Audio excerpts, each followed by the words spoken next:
विज्ञान निश्चित रूप से चाहे भारत हो चाहे दुनिया के अंदर आज जो कुछ हम देख रहे हैं, विज्ञान ने मनुष्य के जिंदगी को जितना सहयोग दिया है शायद किसी ने नहीं दिया है। हम सबको ये पता है कि मनुष्य की प्रारंभिक जिंदगी जब हम जंगलों में नदी के किनारे अपनी जीवन यात्रा को शुरू किए तो हमारे सामने बहुत तरह की चुनौतियां थी और उन चुनौतियों के समाधान के संघर्ष का जो रास्ता है वही विज्ञान का रास्ता है। ज्ञान कई प्रकार का होता है, जैसे कुछ चीजों को हम सुनते हैं उससे हमारा ज्ञान बनता है, कुछ चीजों को पढ़ करके हमारा ज्ञान बनता है, लेकिन जो खुद जान करके ज्ञान बनता है उसको विज्ञान कहते हैं। सुनी हुई बात सत्य भी हो सकती है, असत्य भी हो सकती है, पढ़ी हुई बात सत्य भी हो सकती है, असत्य भी हो सकती है, लेकिन जब सुनी हुई पढ़ी हुई ज्ञान को, बातों को जब हम परखते हैं, अपने अनुभव के आधार पर जब परखते हैं तो वो फिर विज्ञान की श्रेणी में पहुंच जाता है और उसके गलत होने की संभावना बहुत कम हो जाती है। इसीलिए विज्ञान में प्रयोग का सबसे बड़ा महत्व है। विज्ञान लैबोरेटरी को सामने रखता है कि कोई भी चीज है उसका प्रयोग कर, अनुसंधान और प्रयोग के पश्चात जो ज्ञान सामने आता है उसको हम विज्ञान कहते हैं। और इस विज्ञान ने निश्चित रूप से आज जितने तरह की खोजों की बात आप करते हो, अगर विज्ञान को माइनस करके हम अपने जिंदगी को जीने की आज अगर हम कोशिश करें तो शायद असंभव काम होगा। आपकी जिंदगी में सुबह जब आप उठते हैं सबसे पहले जिन चीजों को आपकी जरूरत होती है विज्ञान ने पैदा किया है।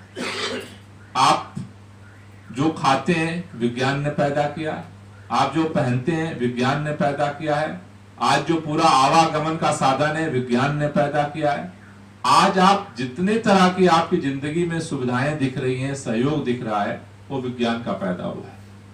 भारत और भारतीय समाज वर्तमान में विज्ञान चाहता भी है और नहीं भी चाहता है। भारत वर्तमान समय में द्वंद्व के दौर से गुजर रहा है। विज्ञान हमें अच्छा भी लगता है लेकिन एक सीमा तक, परंपरा हमें अच्छी लगती है लेकिन वो भी एक सीमा तक। आज भारतीय समाज न तो परंपरावादी है पूरी तरह से और न तो वैज्ञानिक है पूरी तरह से, हम बीच में अटके हुए हैं। कुछ शक्तियां हमें परंपरा की तरफ ले जाना चाहती हैं, उसके लिए जिद कर रही हैं, और कुछ जो है जरूरतें हमें विज्ञान की तरफ ले जाती हैं क्योंकि परंपरा में उसका समाधान नहीं है। आज यहां पर जब हम खड़े हैं तो क्या हमें यह सोचना जरूरी है कि क्या भारतीय समाज ऐसा ही रहा है? ऐसा नहीं है। भारत के अंदर हमने कई बार चर्चा किया है, दुनिया के सभ्यताओं में, दुनिया के समाज के अंदर ज्ञान विज्ञान को लेकर के जब अंधकार था, यूरोप जिसको आप आधुनिक काल का जन्मदाता मानते हैं, 16वीं सदी से पहले आसपास, जब यूरोप के अंदर चाहे वो प्लेटो हो, अरस्तु हो, चाहे वो डार्विन हो, चाहे वो देकार्त हो, तमाम ऐसे जो फिलोसफर पैदा हुए, उनका इतिहास कुल मिलाकर के 1500 के बाद का इतिहास है। दुनिया के अंदर कोई नहीं, विज्ञान और ज्ञान के बारे में कोई सोचने वाला नहीं था। अमेरिका उसके बाद की उत्पत्ति है, और जिन देशों को आप जानते हो, चाहे वो रूस हो, चाहे चाइना हो, चाहे जापान हो, वो बाद की उत्पत्ति है। मिस्र की सभ्यता में निश्चित रूप से जो प्राचीन सभ्यताएं हैं जहां पर ज्ञान विज्ञान को लेकर के चर्चाएं हुई, वो मिस्र की सभ्यता रही है। दो इस दुनिया के अंदर पैरेलल सेंटर रहे हैं, एक भारत और एक मिस्र, जहां पर ज्ञान विज्ञान को लेकर के बहुत गहरा काम हुआ है। मैं एक बात आपसे पहले स्पष्ट करना चाहता हूं, विज्ञान, धर्म और अंधविश्वास, इन तीनों में अंतर है। आमतौर पर जब हम वैज्ञानिक चेतना की बात करते हैं तो धर्म और अंधविश्वास और आडंबर दोनों को मिक्स कर देते हैं। धर्म थोड़ा सा अलग चीज है, आडंबर और अंधविश्वास थोड़ा सा अलग चीज है। अंधविश्वास, आडंबर विज्ञान का विरोधी तत्व है। धर्म विज्ञान का विरोधी तत्व नहीं है। धर्म जो आप धारण करते हैं, और धारण करने में आप तर्क शक्ति को भी धारण कर सकते हैं, वैज्ञानिक सोच को भी आप धारण कर सकते हैं, और अंधविश्वास को भी धारण कर सकते हैं। आप क्या धारण करते हैं वो धर्म है।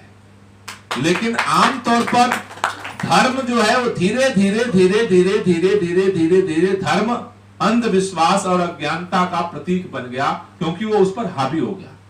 समाज हमारा ऐसा नहीं था। हमारे समाज के अंदर अगर आप वैदिक काल में जाओगे, भारतीय समाज की जब आप बात करेंगे, तो वैदिक काल में 4 वेद पैदा होते हैं। कैसे पैदा होते हैं? अगर सब कुछ हम मान लेते हैं तो नया तर्क नहीं पैदा होता, नया तर्क नहीं पैदा होता तो नई चीज की खोज नहीं होती। आयुर्वेद पैदा होता है, आज से नहीं, सबसे पुरानी किताब है। तो आयुर्वेद जब पैदा होता है तो तर्क के आधार पर पैदा होता है, मान लेते तो नहीं होता। उन्होंने खोज किया, हमारी समस्याएं थी, उन चुनौतियों के समाधान के लिए खोज किया। उसके बाद जैसे मैं कई बार आपसे कहता रहा हूं, धर्म जब तर्क के आधार पर बढ़ता है तो वो दर्शन बनता है, और दर्शन से फिर विज्ञान पैदा होता है।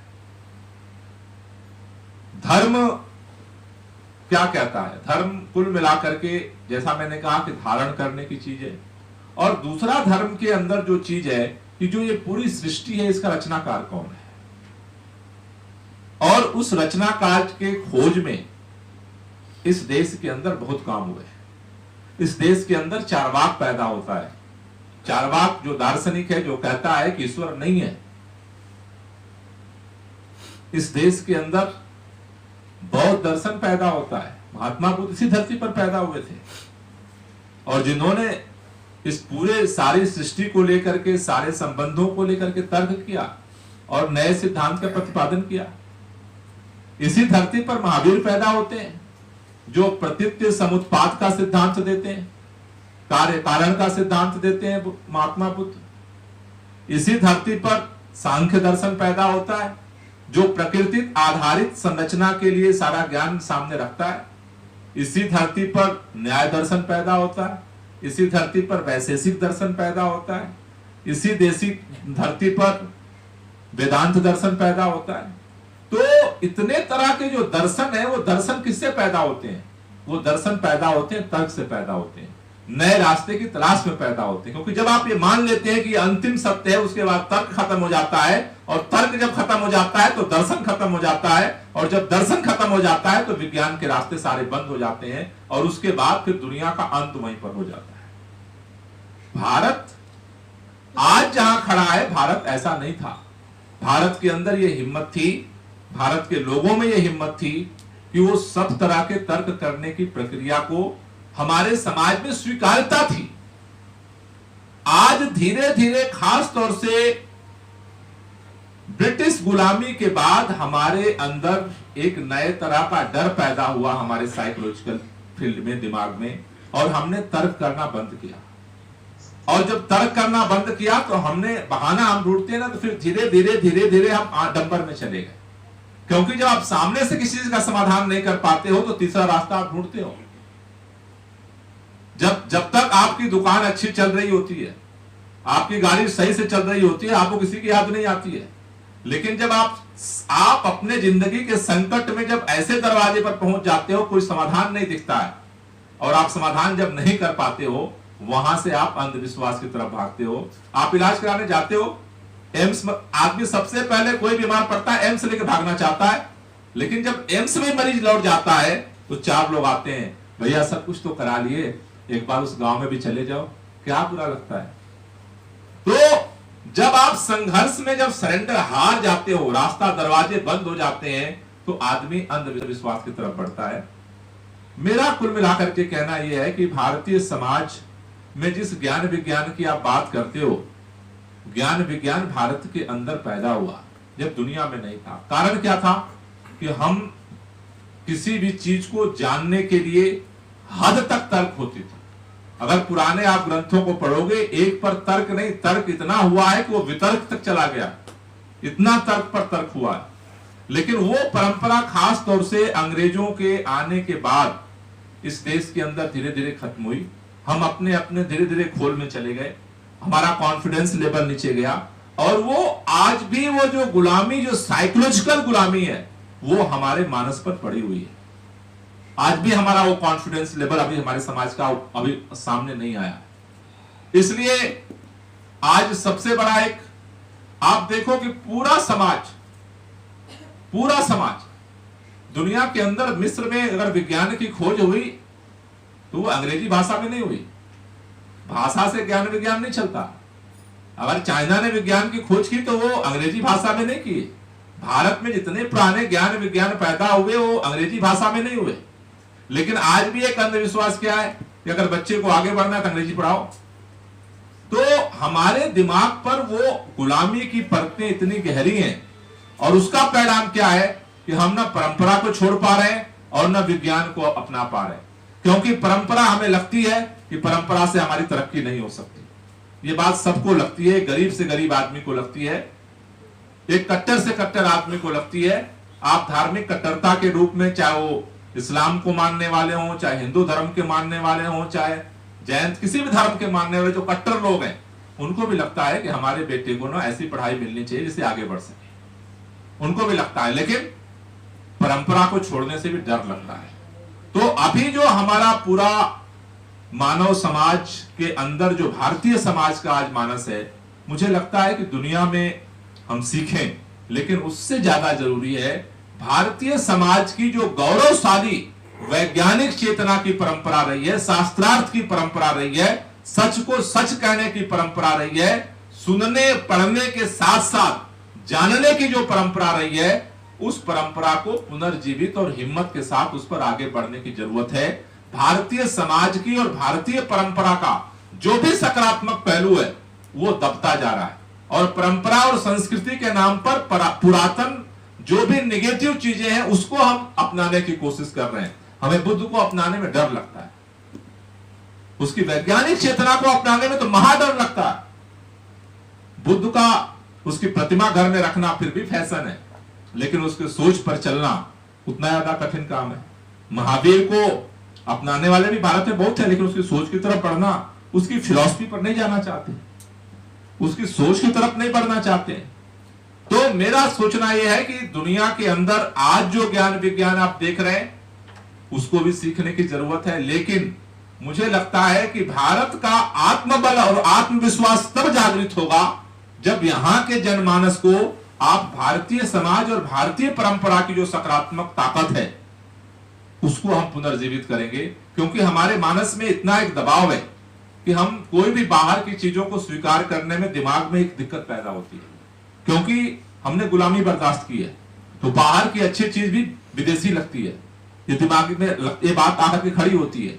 लेकिन अगर हम अपने भारतीय समाज और भारतीय परंपरा की जो वैज्ञानिक चेतना रही है, और बहुत बड़ी विरासत है, किसी देश में एक दो दार्शनिक पैदा हुए हैं, हमारे देश में सैकड़ों दार्शनिक पैदा हुए हैं, और उसी के दम पर जो आप एक बात सुनते हो जुमला कि भारत कभी सोने की चिड़िया था, उसी दार्शनिक सोच, उसी वैज्ञानिक सोच के आधार पर हमने तब विज्ञान को विकसित किया था जब दुनिया के अंदर सभ्यताओं का इतिहास अंधकार में था।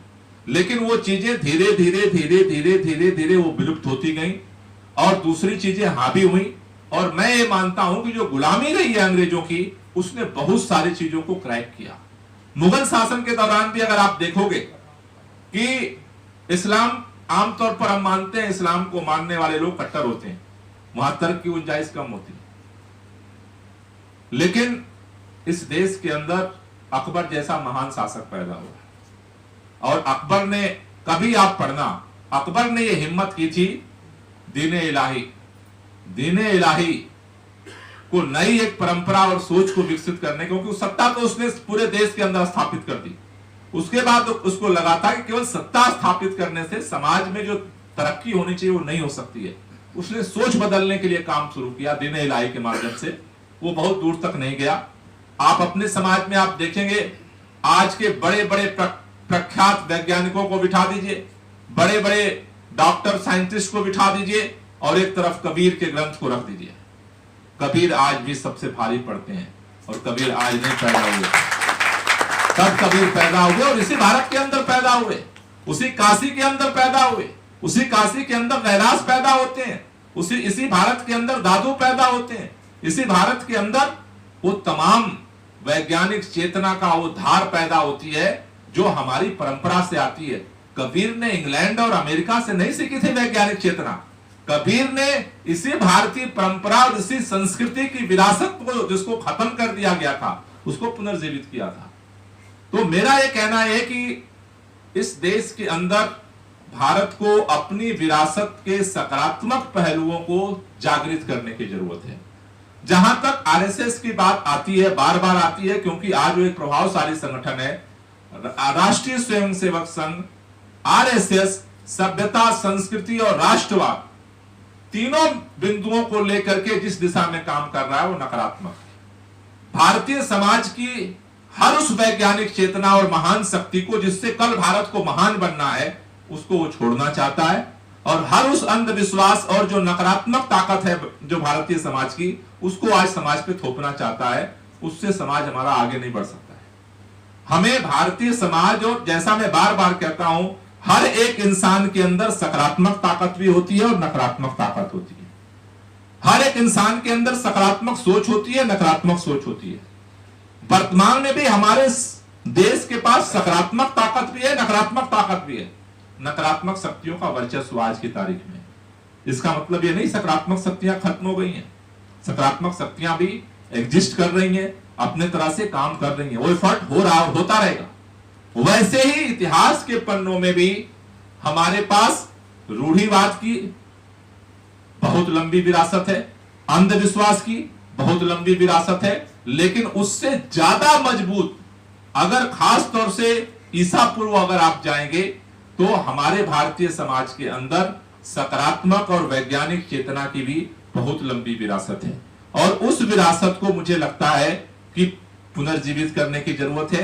अगर वहां से आप अपने ज्ञान विज्ञान को जोड़ करके और आधुनिक दुनिया की जरूरतों के हिसाब से अगर हम अपने चीज को आगे बढ़ाते हैं, क्योंकि चेतना भारतीय समाज का जब तक नहीं जागृत होगा, जब तक मानसिक गुलामी से भारतीय समाज नहीं आगे बढ़ेगा, आप नए ज्ञान विज्ञान को भारत के अंदर प्रस्फुटित नहीं कर सकते हैं। क्षमता की कमी नहीं है। भारत के दुनिया के अंदर भारत के बेटे बेटियां जा करके हमारे देश का जो सबसे क्रीमी माइंड होता है, सबसे टॉप का जो दिमाग होता है, वो भारत में नहीं रहता, वो भारत से बाहर जाता है।